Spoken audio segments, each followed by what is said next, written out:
Sonia Mabrouk, humiliée. Son mari parle enfin et demande le divorce. Révélation explosive. Pendant des années, elle a incarné la rigueur, la dignité et une voix rare dans un paysage médiatique souvent aseptisé. Sonia Mabrouk, cette journaliste à la plume tranchante et à la voix posée, s'est imposée dans les foyers français comme un repère de lucidité et d'intelligence. Mais derrière la femme de médias, une autre femme se battait, en silence, dans l'ombre, pour sauver son couple, pour sauver sa dignité.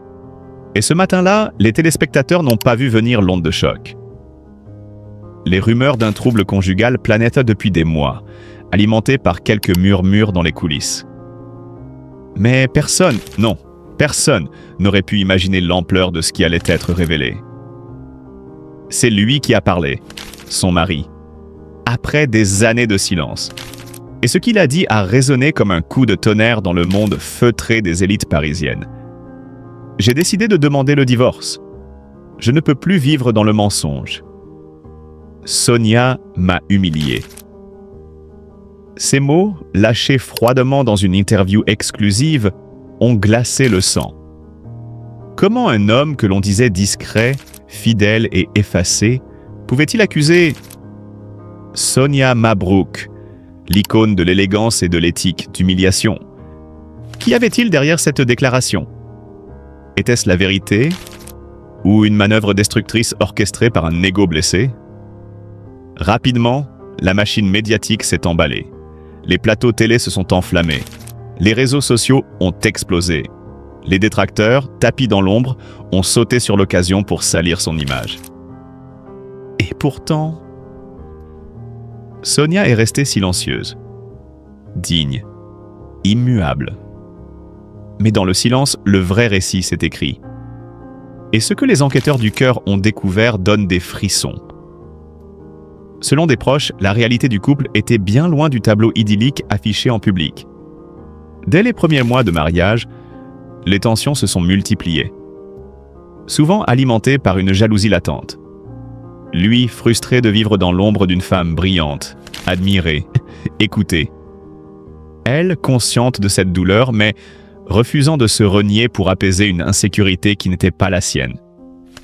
Un de ses anciens collègues confie, à voix basse, « Sonia l'a toujours protégé. Elle refusait qu'on dise du mal de lui, même quand il la rabaissait en privé, même quand il l'empêchait de s'épanouir. Elle n'a jamais voulu l'exposer. » Alors, qui a humilié qui? Les révélations s'enchaînent, des messages retrouvés, des témoignages accablants, des scènes de violence verbale, de mépris, de contrôle. Et au milieu de ce chaos, Sonia Mabrouk, seule, droite, blessée mais debout. Elle aurait pu répondre. Elle aurait pu laver son honneur dans la boue médiatique. Mais elle a choisi le silence. Un silence plus éloquent que 1000 justifications. Un silence noble. Et puis, un soir, dans une émission radio qu'elle anime avec sa maîtrise habituelle, elle a glissé ces mots sans jamais nommer personne. Le vrai courage, ce n'est pas de crier plus fort que l'autre. C'est de rester fidèle à soi-même, même quand on vous arrache tout. Le public a compris, la France a compris. Sonia Mabrouk n'est pas une femme humiliée, c'est une femme libérée. Ce divorce, présenté comme une chute, est en réalité une renaissance, une délivrance.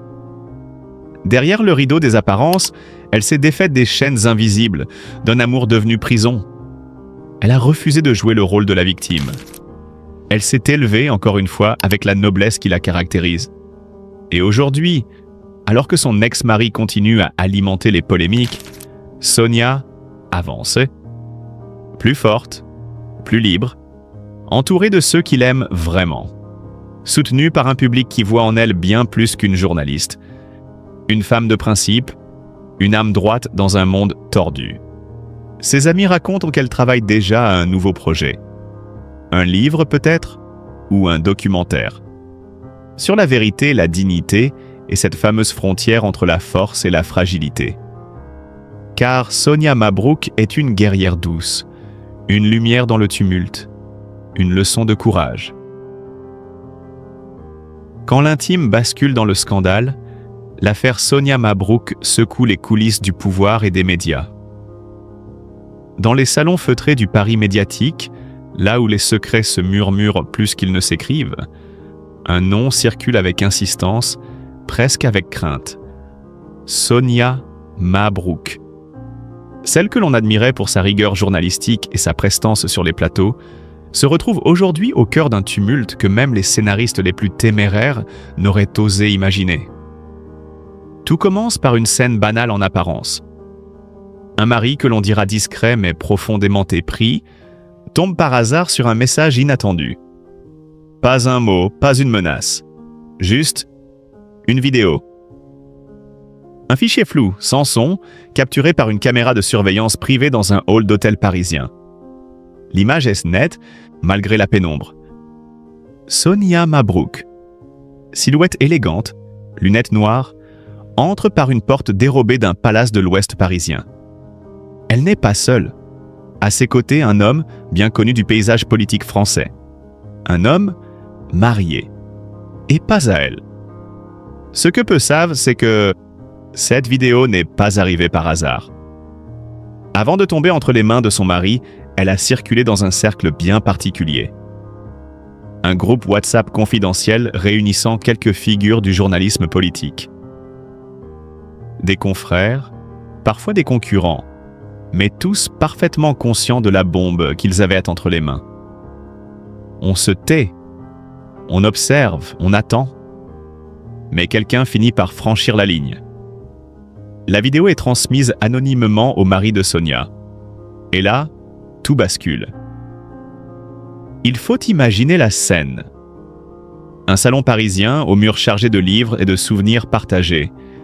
Il est là, assis, tenant son téléphone d'une main tremblante. Elle entre sûre d'elle sans se douter.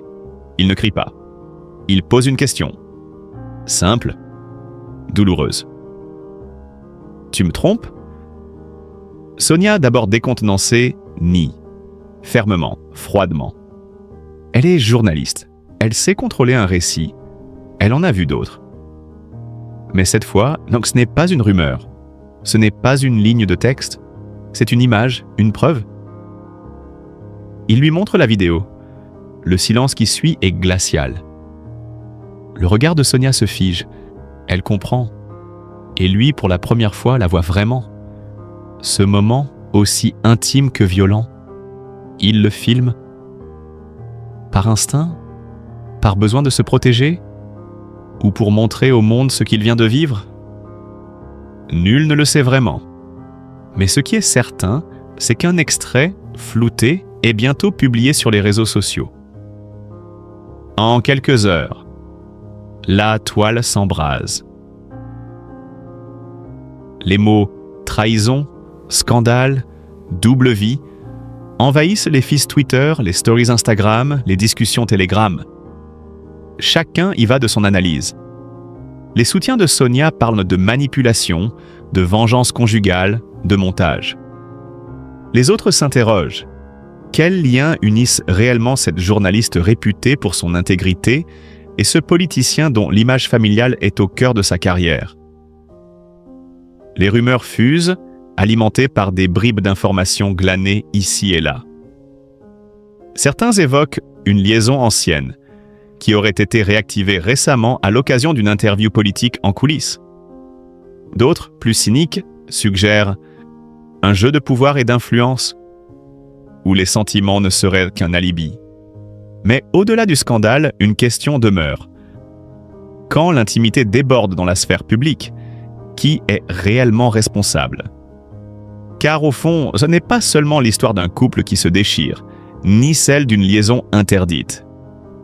C'est un miroir tendu à notre époque, où les images valent de plus que 1000 mots, où les vérités privées deviennent des armes publiques, où la frontière entre justice et vengeance se brouille.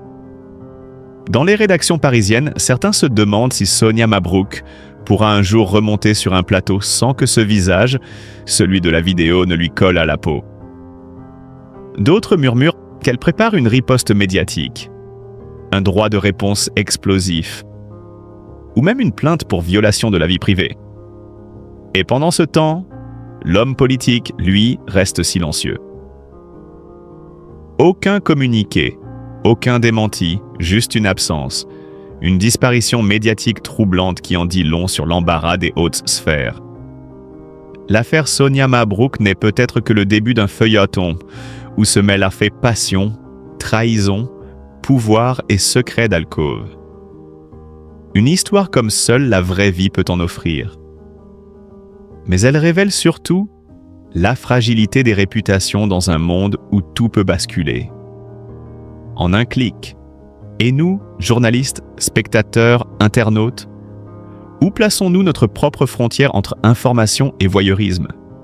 Une question qui, aujourd'hui, nous se regarde tous. Le secret bien gardé de Sonia Mabrouk, quand le cœur s'en mêle avec la politique, c'est une histoire que peu auraient imaginée, un récit tissé dans le silence feutré des coulisses coin télévisuels, entre projecteurs, débats brûlants et sourires maîtrisés. Une histoire que seule la confidence d'une source interne, discrète mais bien informée, a permis d'éclairer. Aujourd'hui, le rideau se lève sur un épisode inattendu de la vie de Sonia Mabrouk, la journaliste brillante, toujours impeccable à l'écran, mais que l'on découvre ici sous un jour infiniment plus intime. Durant des mois, peut-être même des années, elle aurait entretenu une liaison secrète avec l'un de ses chroniqueurs politiques. Un homme cultivé, fin connaisseur de la joute verbale, souvent assis à quelques mètres d'elle lors des émissions les plus suivies. Entre deux prises, dans les silences des plateaux désertés, se serait nouée une complicité troublante, à la fois intellectuelle et charnelle. Ce qui n'était qu'un simple échange d'idées aurait peu à peu glissé vers quelque chose de bien plus personnel. C'est un oubli, anodin en apparence, qui aurait tout fait basculer. Une tablette laissée par mégarde à la maison. Un appareil resté allumé, connecté. Et dans ses entrailles numériques, un fil de messages échangés, jour après jour, avec une régularité troublante. Des mots tendres, parfois brûlants, des allusions, des jeux de langage, des confidences nocturnes. Loin des plateaux, c'était une autre Sonia Mabrouk qui s'exprimait. Spontanée, émotive, presque adolescente. Le contenu de ces échanges, bien que conservé à l'abri des regards indiscrets, a été décrit par la source comme intime, sans ambiguïté, et profondément révélateur d'un lien affectif fort. Des messages où Sonia appelait son interlocuteur par des surnoms affectueux, lui envoyant des pensées complices entre deux réunions, ou des clins d'œil coquins pendant les longues soirées d'antenne. Mais comment un tel secret a-t-il pu survivre aussi longtemps à la curiosité naturelle du microcosme médiatique? Ceux qui connaissent Sonia Mabrouk décrivent une femme d'une grande rigueur professionnelle, cloisonnant avec soin sa vie privée et son image publique. Jamais un geste déplacé, jamais une rumeur persistante. Jusqu'à aujourd'hui. Le mystère n'en est savant que plus fascinant. Et l'amant présumé dans tout cela? Si son identité n'a pas encore été formellement dévoilée, les spéculations vont bon train. Certains pointent du doigt un analyste régulier, réputé pour son verbe acéré et son regard souvent posé sur la présentatrice, avec une nuance difficile à interpréter. D'autres évoquent un nouveau venu, au charme discret, mais au discours incisif. Une chose est certaine, celui qui a conquis le cœur de Sonia n'est pas un inconnu des téléspectateurs. Mais au-delà de la curiosité, ce sont les répercussions de cette révélation qui intriguent. Sonia Mabrouk, femme influente, journaliste respectée, peut-elle continuer à mener ses interviews avec la même autorité, alors que sa neutralité est désormais questionnée dans les coulisses? Et si cette liaison, aussi sincère fût-elle, venait à perturber l'équilibre fragile entre journalisme et vie privée? Rien n'indique pour l'instant que la direction de la chaîne compte réagir publiquement. Sonia, de son côté, garde le silence. Aucun commentaire, aucun démenti, aucun aveu. Comme toujours, elle contrôle l'image, le discours, les émotions. Mais dans les couloirs de la rédaction, les regards ont changé. On ne la regarde plus tout à fait de la même façon. non pas avec jugement, mais avec cette curiosité mêlée de respect que l'on réserve aux figures humaines derrière les masques professionnels. Certains diront que cette histoire ne regarde qu'elle. Qu'après tout, les journalistes ont aussi droit à l'amour, au secret, aux élans du cœur. D'autres y verront une faille dans le mur d'exemplarité que Sonia Mabrouk s'était elle-même imposée. L'un dans l'autre, cette révélation ajoute une nouvelle dimension à un personnage déjà complexe. Femme brillante, passionnée, secrète, et désormais amoureuse. Peut-être est-ce là le véritable scoop. Derrière la rigueur intellectuelle, derrière les débats passionnés et les interviews redoutées, se cache un cœur battant, animé de désirs simples, d'élan sincères et d'un besoin profond de connexion. Comme nous tous. Affaire à suivre ? Peut-être. Mais quoi qu'il arrive, cette parenthèse intime aura laissé une empreinte indélébile sur l'image d'une femme qui, sans jamais le montrer, vivait une autre histoire. Loin des caméras, mais pas des regards. Je l'aimais plus que moi-même. Le cri déchirant du mari de Sonia Mabrouk, trahi en silence. Pendant de longs mois, le silence s'était installé comme un brouillard pesant autour de Sonia Mabrouk. Pas un mot, pas un geste, pas une ombre d'explication. Les spéculations allaient bon train. Les rumeurs se faisaient insistantes. Mais rien ne semblait pouvoir briser cette muraille de mutisme. Jusqu'à aujourd'hui. C'est dans un podcast à la tonalité grave, loin du tumulte des plateaux télé et du vernis des réseaux sociaux, que la vérité a commencé à émerger, crue, douloureuse, implacable. Le mari de Sonia Mabrouk, dont l'identité est volontairement protégée par pudeur et respect, a pris la parole. Une voix tremblante mais résolue. Un récit sans phare, livré comme une confession d'outre-nuit. J'étais à l'hôpital, alité, perfusé, incapable de me lever sans aide. Je luttais contre une maladie que je ne souhaite à personne, et c'est là, dans cet état, que j'ai reçu sa lettre. Il marque une pause.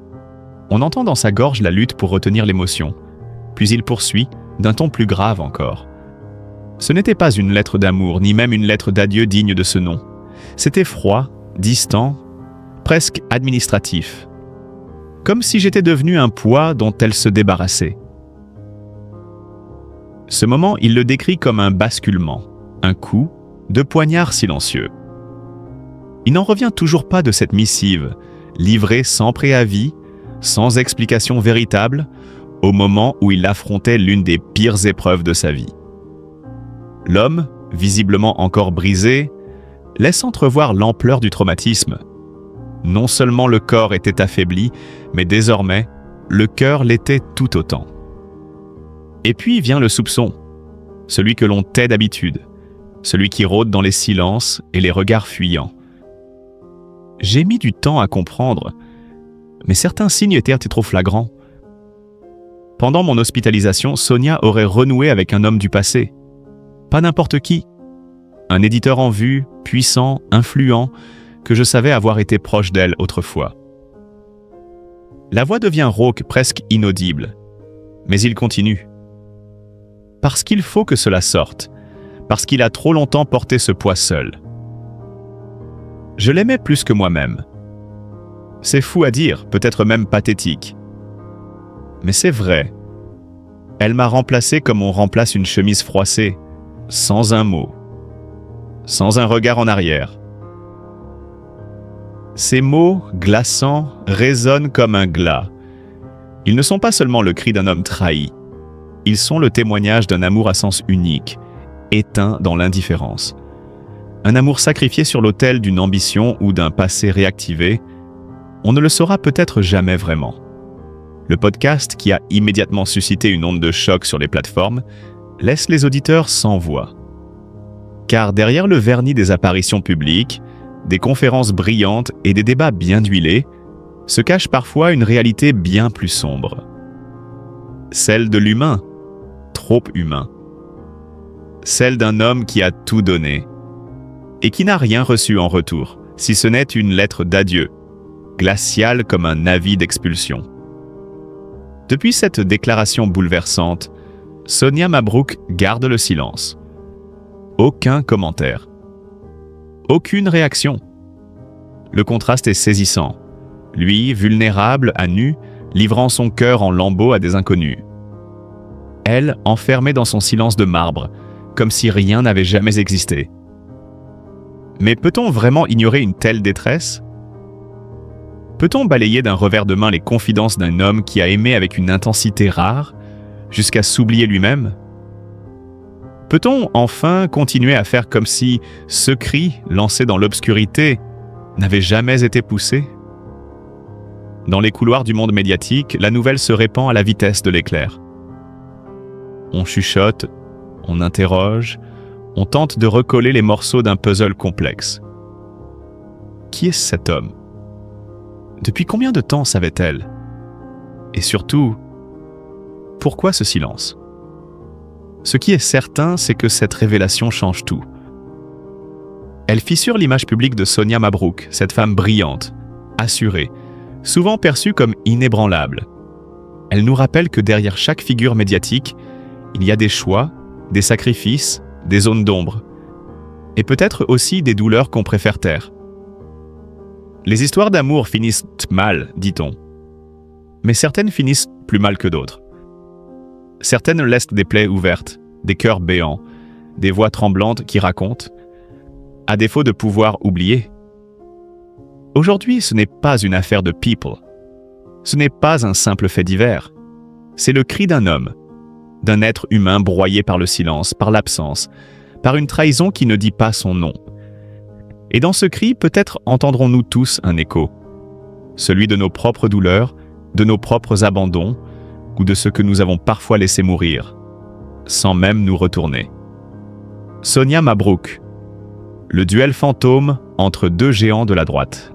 Ce soir-là, dans l'ombre feutrée des coulisses politiques, tout était prêt. Les projecteurs n'attendaient qu'un signal. Les micros étaient ajustés, les caméras pointées, les fiches peaufinées. Une tension presque cinématographique flottait dans l'air. Le public, avide de vérité et de confrontation, retenait son souffle. Mais le rideau ne s'est jamais levé. Le duel tant attendu n'a pas eu lieu.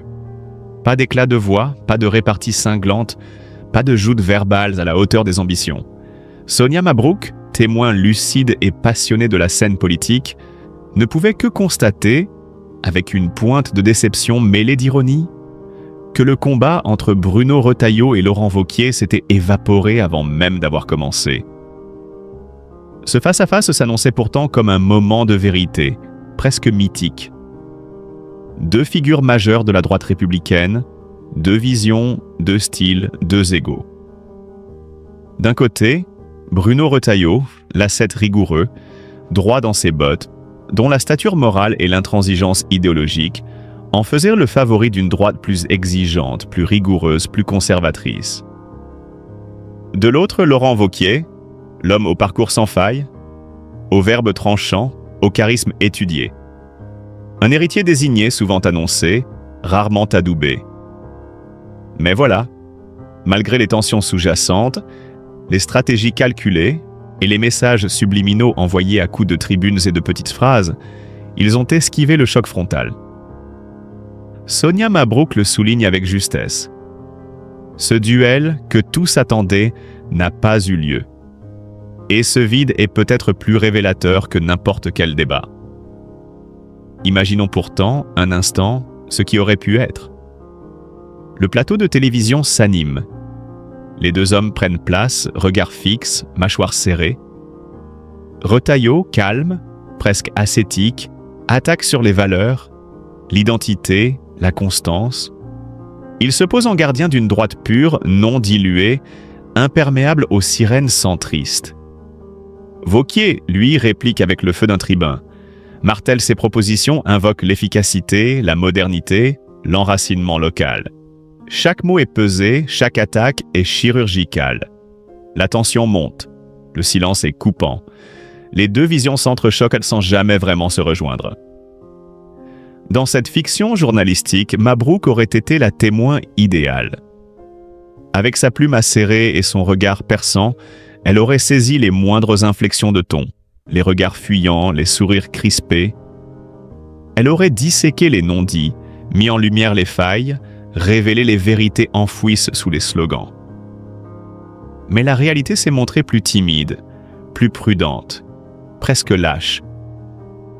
Le duel fut remplacé par un silence pesant, une sorte de consensus mou où chacun a préféré se préserver plutôt que de risquer de chuter. Pourquoi? Par peur de l'exposition? Par calcul stratégique? Par mépris pour un public en quête de clarté? Ou, plus simplement, parce que l'heure du grand affrontement n'était pas encore venue?